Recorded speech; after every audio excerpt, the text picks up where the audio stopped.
Hey guys, Vlad back here with another video. I know it's another deck profile and that's kind of a resident sleeper, but today I'm going to be showing you a somewhat requested deck, which was the non-budget Melffy deck. So this isn't even as expensive as the deck can be, but I did want to do a live profile for this because I do enjoy doing live profiles more than doing the DB ones, because I don't think the DB ones are too interesting to look at. And also a lot of the time people just, click onto the video, they see the deck list and they leave. So, we're trying to milk that ad revenue that I don't even get. But anyway, so I also just wanted an excuse to actually own these physical cards, because I don't have locals in Ireland at the moment, or at least any locals near me anyway. And yeah, this gives me a reason to actually use to actually keep buying physical cards. So yeah, so here's the Melffy Dogma list I've been playing in Dueling Book Rated. I've had quite a good success with it. I've been beating decks like Emancipator and Infernoble Knight with it. So yeah, without further ado, I'll just get right into it. So starting off, 3 Rescue Cat. You need to play this in every single Melffy deck you're playing. And yes, I did pick up 3 supers, literally just for the purpose of this deck profile. Just so you know how committed I am to this.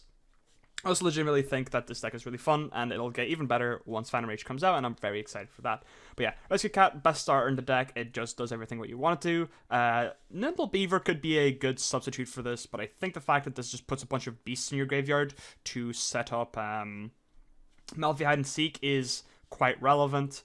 And yeah, that's basically it.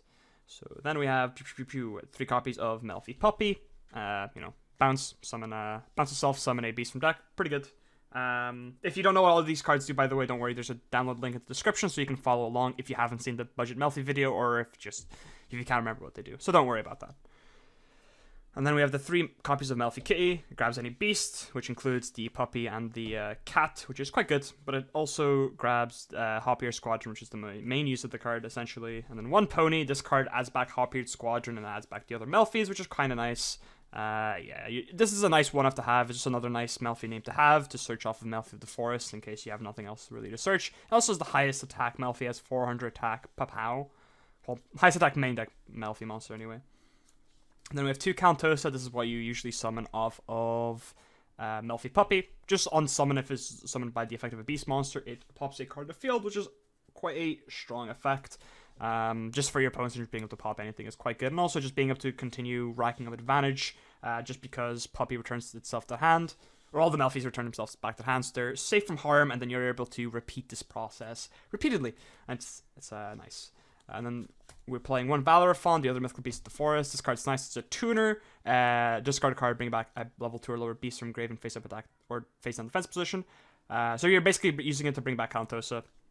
Popping a card, and then you're either making a rank 2, a Herald, or Halki Fibrax, or you'll see later some other spicy cards, but yeah. And then 1 Hop-Eared Squadron. This is the kind of the go-to to add off of Catty if you have also started with Puppy. The dream is to have both Catty and Puppy on the field turn 1 for a cool combo. But basically, you use Hop-Eared Squadron to synchro with a... you target a monster during your opponent's main phase, and is it during your opponent's turn? During your opponent's main phase, target a monster you control, special this from hand, and synchro with it. So that's cool. So you make Herald the Arclight with Countess after you use its effective pop a card in the field, which is nice little advantage gain there. It also is level 2 beast, so you can grab it back off of Pony, which is always cool. So you can recycle this as well. So you don't really need to play more than 1 copy of this, but you can potentially play more copies of this if you see so. If you want to, anyway. So that's all the Melffys we played, or Melffy/Beasts we played, and I played 2 Ecclesia, and I play 2 Ecclesia and 1 Fleur-de-Lis. Pretty strong cards. Dogma cards help you win the game, and also just keep snowballing advantage a lot better and easier too. So it does complement the Melffy engine quite well. Just Fleur-de-Lis being a 3k beater, honestly, is just a godsend for this deck. And then, yeah, I'm sorry. We're playing the Dragoon of Red Eyes Saws. It's just way too good in this deck. Also just in the meta in general. Just being able to just pump out 2 dudes, turn them to Verite Dragoon, and then they die is pretty strong out here. It's pretty strong. Even though we're playing Dogmatic cards, we're still playing the Dragoon engine, because it's not really something we do turn 1. It's more of a turn 2, turn 3 thing when we're trying to go for game. Also, it's not even that bad with the Dogmatica cards, because if you're if your Ecclesia does get negated, you can still summon from the extra deck for the rest of that turn, so you can just pump 2 monsters into a Verite Anaconda and then Dragoon go brr. Hand traps. 3 Ash Blossom, 3 Veiler, 2 Ogre, and I might as well get this out, the 3 Infinite Impermanence. You can kind of just mess around with the hand trap ratio, to be honest. This is just the random hand traps I just chose for this profile. But yeah, I like these ones anyway. The nice balance between most decks. Spells, Res Fusion, the brick, basically, for Verte Anaconda. 3 Obedience Gold. This card's really cool. Well, obviously it's cool, but pretty busted in this deck to summon 3 Fiends from your deck. Also doesn't...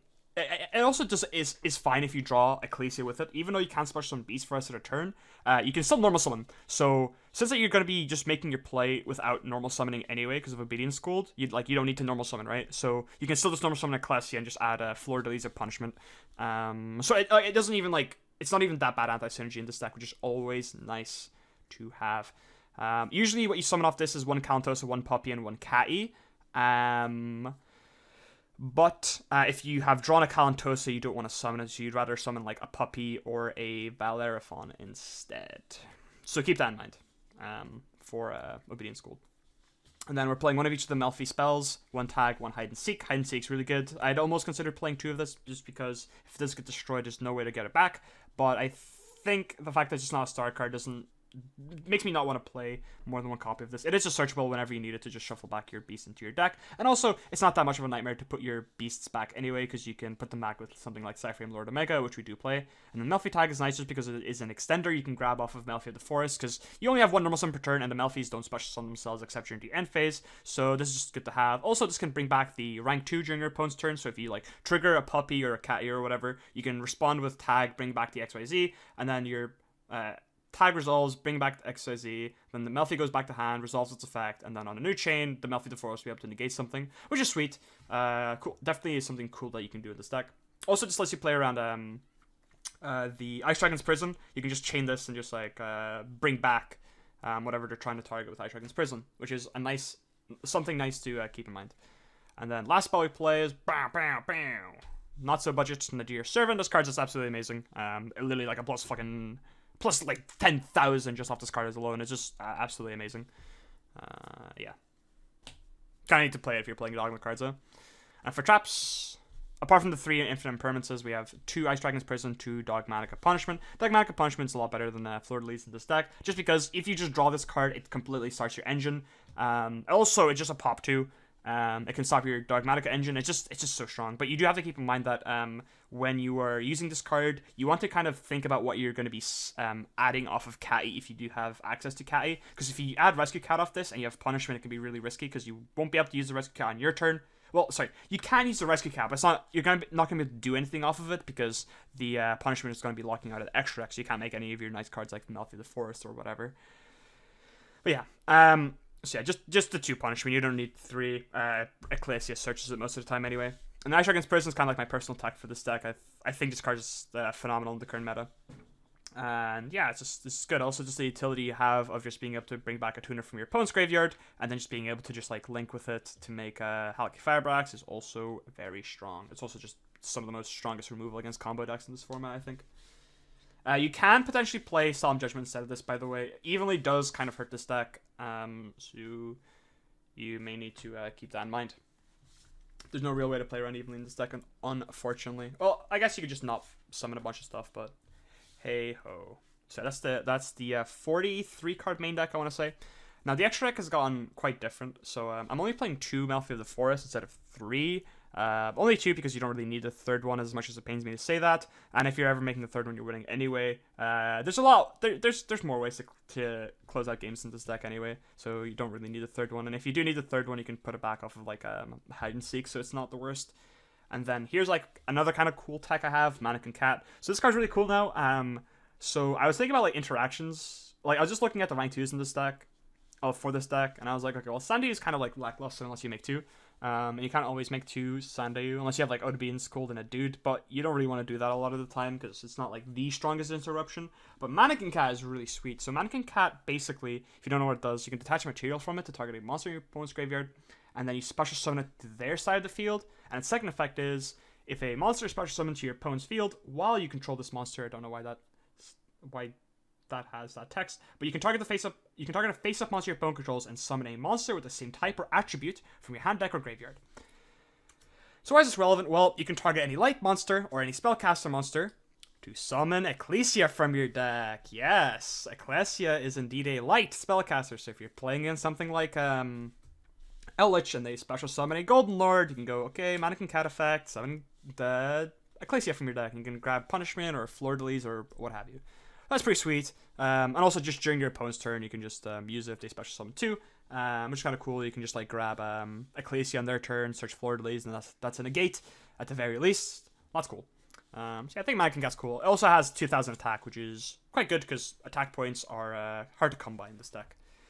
And then we have Almirage. This is only for if your Rescue Cat gets Veilered or Infinite Impermanence, and you have Dogmatica Ecclesia in hand.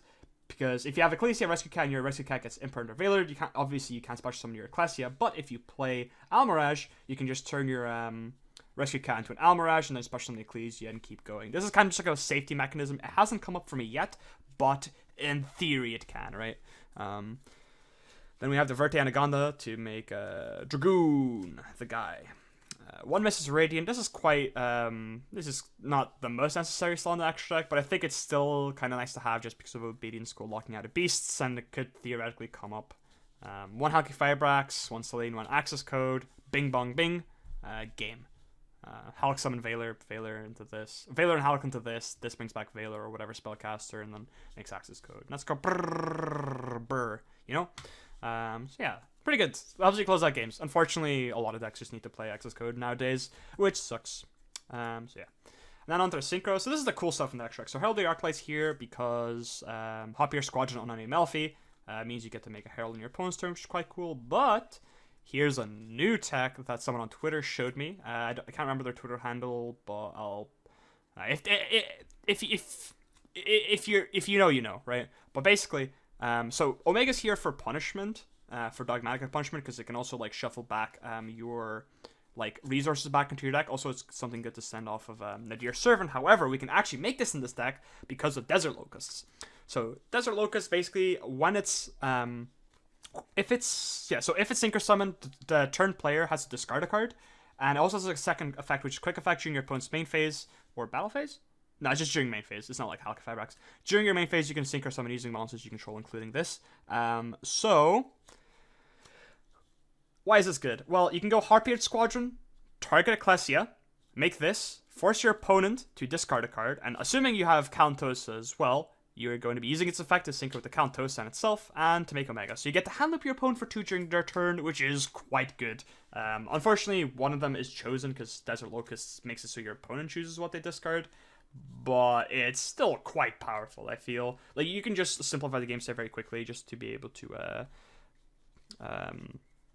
take the game, basically, because you're just going to be snowballing advantage over your opponent. And then last 2 cards in the extra deck are Entis and Titaniclad, the other cards to send off of punishment. Once again, not too budget, but that's not the purpose of this deck is. So yeah, that was the deck, guys. Let me know what you all think in the comments below, and comment something nice about my pinky finger. Okay, and until then, guys, I'll see you next time. Bye-bye.